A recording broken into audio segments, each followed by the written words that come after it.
Hi everyone, welcome back to Crochet Rocks. Tracy here, and this is another little giveaway. So I just need to explain that the rules section will pop up shortly.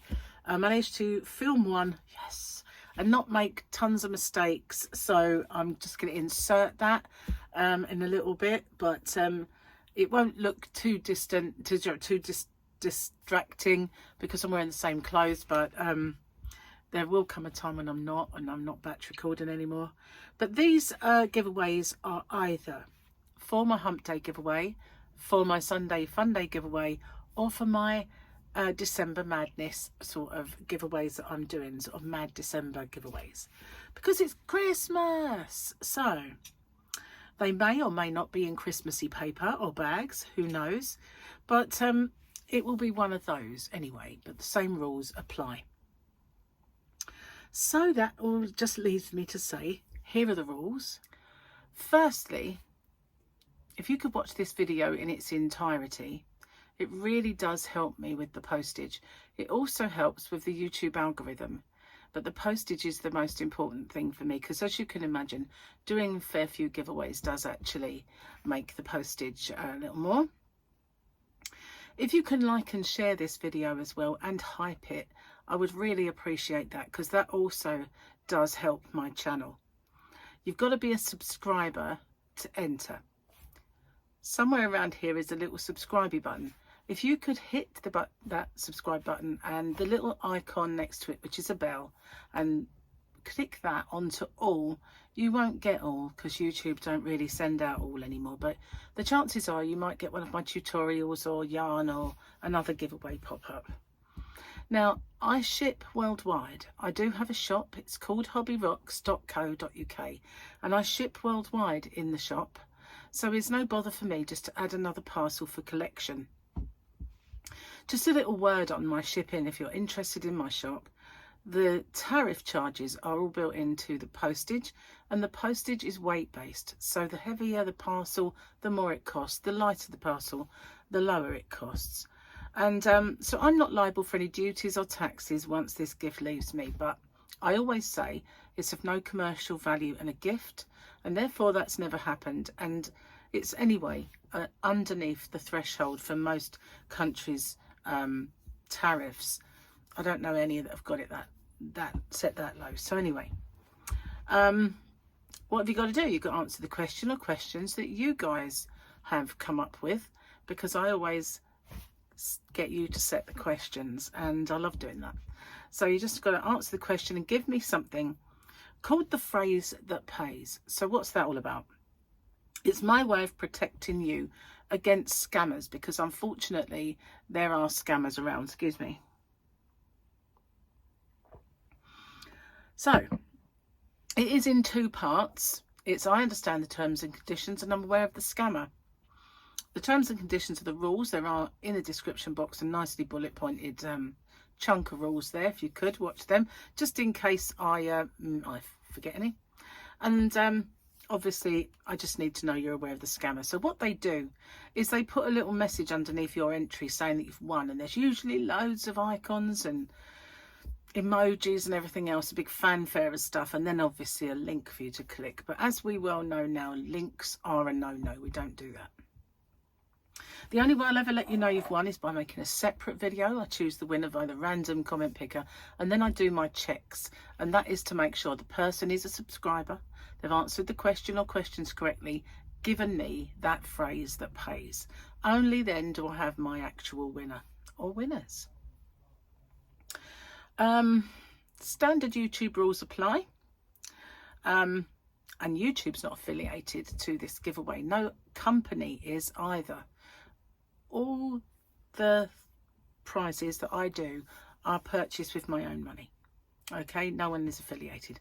And as I said, the rules are in the description box, and along with the closing date. So I managed to get through that without making a mistake. That's pretty good.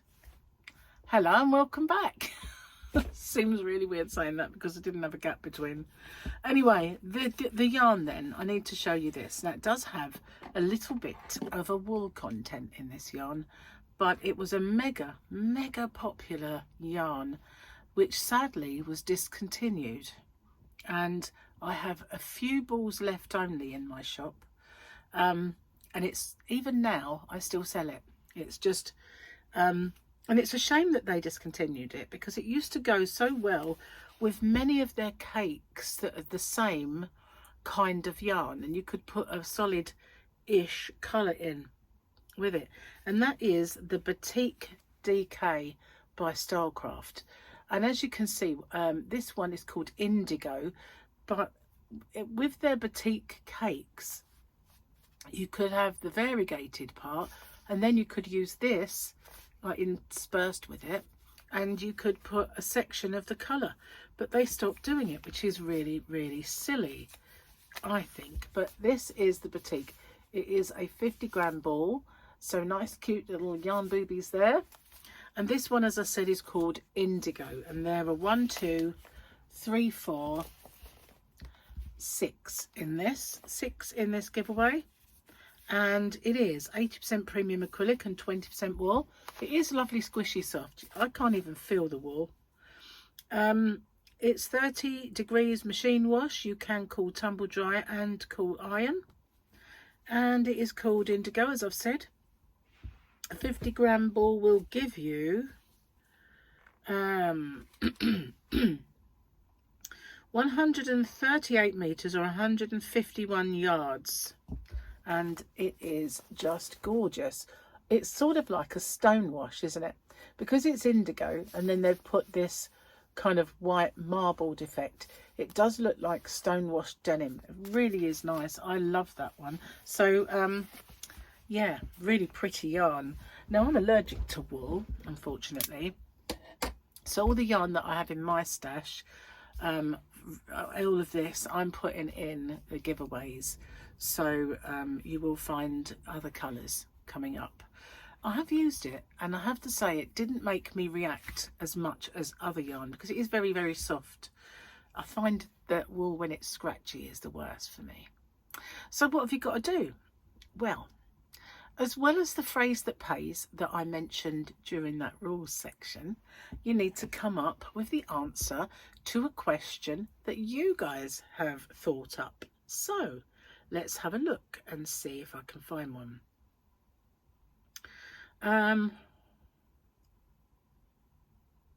Oh, so I haven't done this one before. Elizabeth, I can't really read the last name. Elizabeth Brighton would like to know, well, there are numbers, but I won't say them. Does anyone else eat a snack while crocheting or knitting?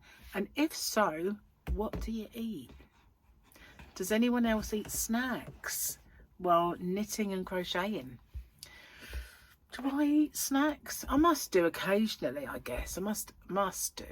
You would think, wouldn't you? I mean, it's difficult because you obviously want to make sure that it's not something that's going to stain your hands, like some chips, crisps, whatever you want to call them, like What's-Its would be very orange, wouldn't they? Things like that.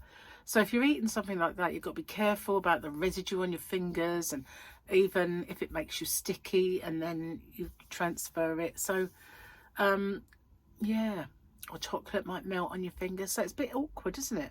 Be interested to see what you guys might munch on while you're crocheting or knitting.